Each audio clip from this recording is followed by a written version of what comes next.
Hey and welcome team to week 4 of our Pure Maths 3 maintenance. The design purpose of this maintenance is to keep fresh in your minds the topics that we have already covered, so that as we go further through the course there's not a whole heap of cramming at the end of the year. A reminder to you again that what we do in class is it's not enough for you just to turn up to class, and it's not enough for you just to turn up to class and go through these maintenance videos and the homework sheets that I give you. I also expect you to be spending time going over past exercises in the textbook, maybe watching videos on these topics from YouTube or something. We've got a whole library here on my channel, but there's also other people who do a much better job as well. So if you really want to excel this year, you do have to put the effort in. It's not like IGCSE where you can just cruise and just pay attention in class and cruise the rest of the year. It's certainly not like that. Okay, well, before we start on this week's work, there was a little note that I wanted to mention about one of last week's questions. I'll just go back to that. It was the logarithms one here. Now, I'll just highlight what I'm looking at. So I'm looking at this answer here, and we can actually simplify this still further. Okay? And the reason we can is it is actually log base 10 that we're using. So it's log base 10 here. So my next line I could write, well, log base 10 of 10 is actually 1, isn't it? And then I've got log base 10. And I could separate this out into of A minus log base 10 of 100 using my log rules, right? And then I could rewrite that as 1 over log A, base 10 of A, subtract 2, because log base 10 of 100 is 2. And that would be that. Okay, just a little note there. I could have gone a little bit further. Okay, now moving on to week 4 work. Okay, again, going to use the squaring both sides. I'm just going to skip a few steps, make it a bit easier. So I'll just square the 2x minus 1, so I get 4x squared minus 2x minus 4x plus 1 is less than 4x squared plus 6x plus 12x plus 9. I'm moving everything to the to the right hand side. So 0 is less than or equal to, now the 4x squared is gone. When I move the minus 4x across, I get a positive 4x, I get 16x. And actually, maybe instead of doing that, I will move the numbers so across to the right hand side. So I've already left hand side. I've got this 1 here, so I'll subtract that 9, so it'll be negative 8. Okay, so I divide both sides by 16, so I'll get negative 1/2 is less than or equal to x, and another way of writing that is x is greater than or equal to negative 1/2. Okay. So for the next one, I'll use my squaring of both sides. So I get 4x squared is less than or equal to x squared plus 6x plus 9.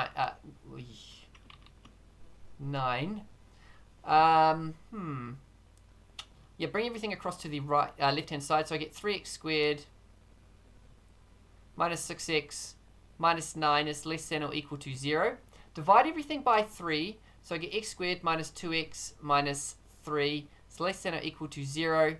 And I think I can factorize this. Yeah, I can. Like that. Now I'm just going to do a quick sketch. X minus 3, so I've got a root at 3 and a root at minus 1. Look like that, roughly. And we want is less than or equal to 0. So clearly we are looking at this part of the graph here. So we could say minus 1 is less than or equal to x is less than or equal to 3, and that would be the solution to that one. Okie dokie. Same deal again. Right, look, you can see this is very similar to the previous one, except the only thing that's changed is the sign. So I'm going to do exactly the same thing. I'm going to take this line here, right?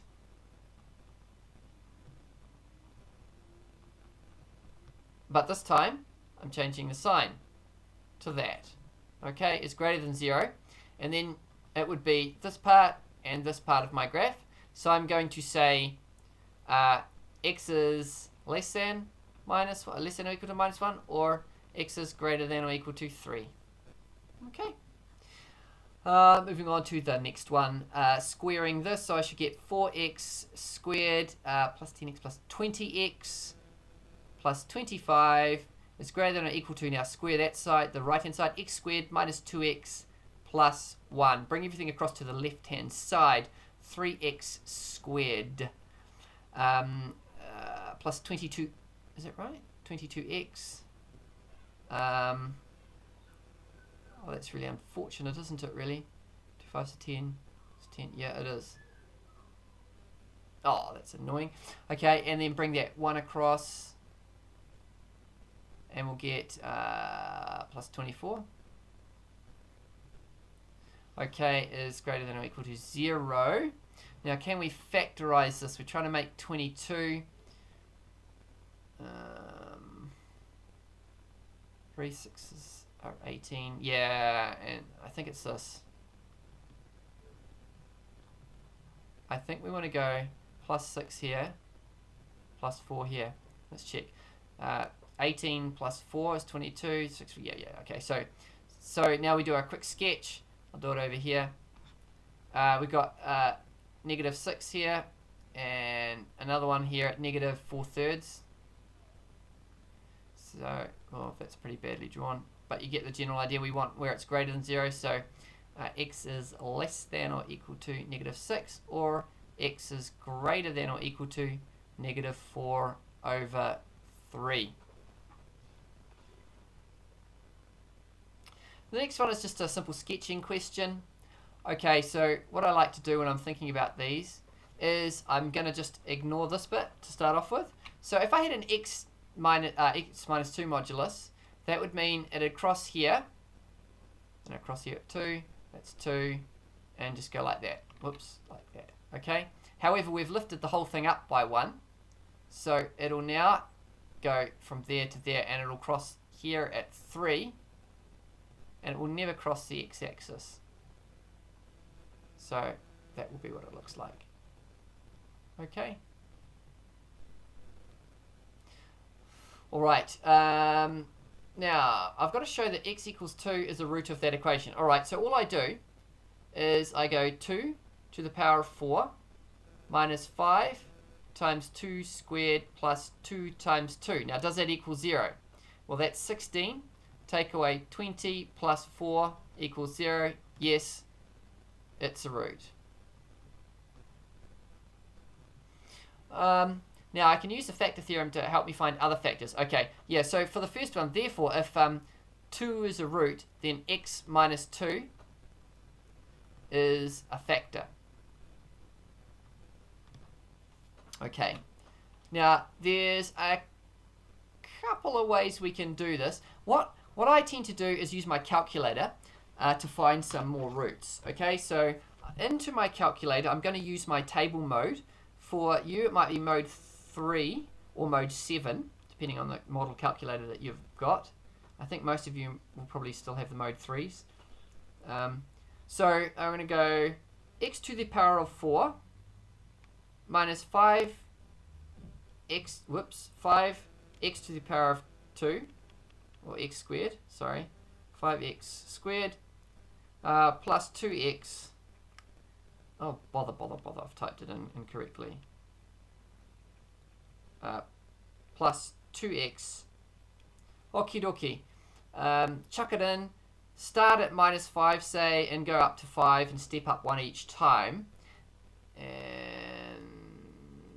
I've got a root at 0. So I've found that f0 equals 0. Therefore, x is a factor,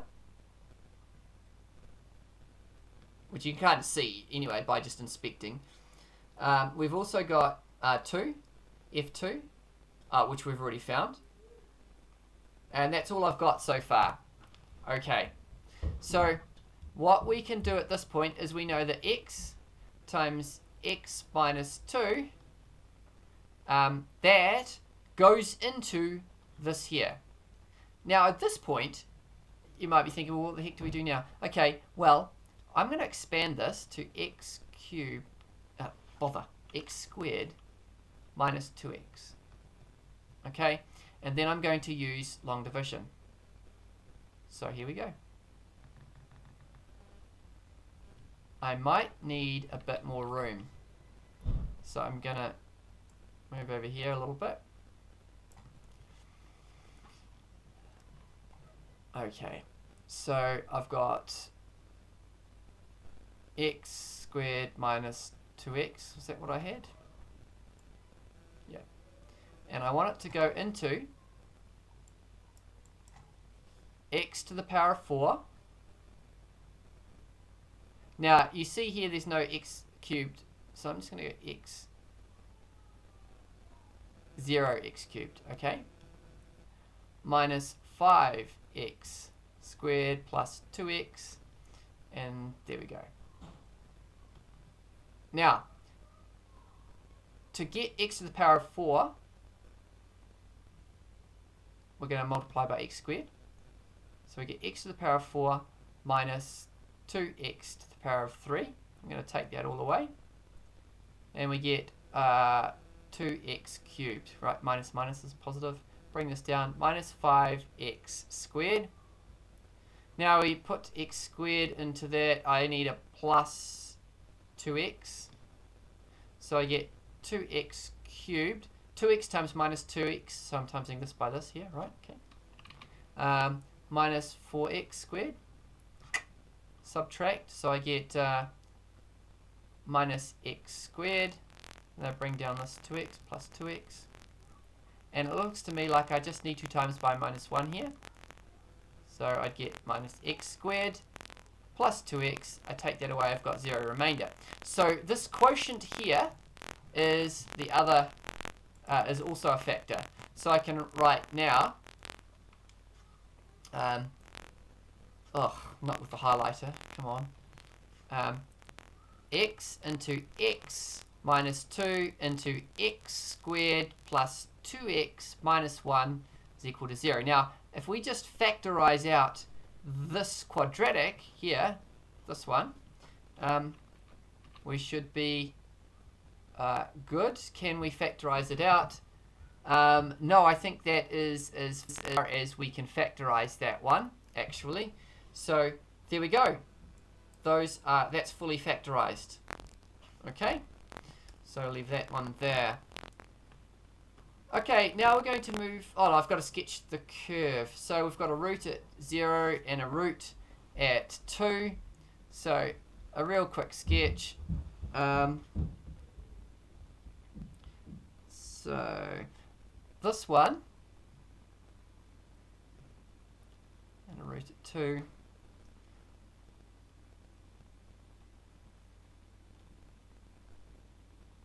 It seems to me to dip down and then up, and then it must go like this. Okay, 0, and that's 2. Okay, and I'm just using my table to help me sketch that. Alright, okay, moving on. We've got to solve the following inequalities. Okay, so for this type, I'm just going to take a log of both sides. So I'm going to go log, and I'll just do base. Maybe log base 2 of 2x is less than log base 2 of 128. And so I can go x. Now I'll have log base 2 of 2 is less than log base 2 of 128, and x is less than, now this here is 1, isn't it? Right, it's 1. So is less than, now what's log base 2 of 128? Well, you know that it's 2 times 2 is 4 times 2 is 8, 16, 32, 64, 128. So that is what's that, 7, isn't it? x is less than 7. Okay. Of course, you could chuck it in your calculator at that point. You could go, log base 2 of 128. All right, next one. Okay, so for my first step, I'm going to go 3 to the power of x is greater than or equal to. I'm going to take 5 away from 32, which gives me 27. I think I'll use log base 3 here, right? Log base 3 of 3x is greater than or equal to log base 3 of 27. So I get x log base 3 of 3 is greater than or equal to. Now log base 3 of 27, it goes 3 times 3 is 9 times 3 is 27, so that's 3. And then log base 3 of 3, this one here is 1. So we can just say x is greater than or equal to 3. We are done. Okay, moving on to number 2. Solve the equation. 2 log 2x equals 1 plus log a to find x in terms of a. Okay, let's do this. So we want to have log blah equals log blah to get rid of the logs, I think. So my first step will be to go log 2x squared equals, now let's see, what could we do here? I think we're in base 10 here, so log, because it doesn't have a base written, I can just write it as log base 10. I think they're all log base 10. And log base 10 of 10 is 1, so that's another way of writing that, isn't it? Plus log a. And then my next line, I'm going to go log 4x squared is equal to log 10a. At this point, I can get rid of my logs because I've got log blah equals log blah. And I can go 4x squared equals 10a. I can get x squared equals to 10a over 4. We can write this as x squared is equal to 5a over 2. And then we can get x is equal to plus or minus, but since we've got a is greater than 0, we just get rid of the minus because we don't need that one. The square root of 5a over 2. That would be that one. Okay, so now the last one I want to look at here today is solving ln x plus 5 equals 1 plus ln x, giving your answer in terms of e. Okay, so remember, if we want to get rid of these ln's, we need to first of all get things in terms of, on the left hand side, ln blah equals ln blah on the right hand side. To do that, I'm going to change 1 into ln e, because log base ln is log base e. So log base e of e is 1. And there we go. My next line, ln, I'm going to use my log rules on the right hand side to rewrite this as ln, ln ex, right? Next line, I can get rid of my logs. So I get this. Now I want to solve the equation giving my answer in terms of e. So I will go 5 is equal to ex minus x, and then I can factorize, so I should get something like x into e minus 1. And so x is finally equal to 5 over e minus 1. And that should be the final answer there. Well, I hope this makes sense, team. I hope this is helping. Keep practicing. Make sure you're spending regular time going over this work. You'll find it a lot more fun once you are more competent and able to do things without spending hours trying to figure it out. It becomes more interesting. So keep plugging away. Think about the end of year exam. Make sure it's going to be something that you don't have to dread because you're prepared. All right, team. God bless.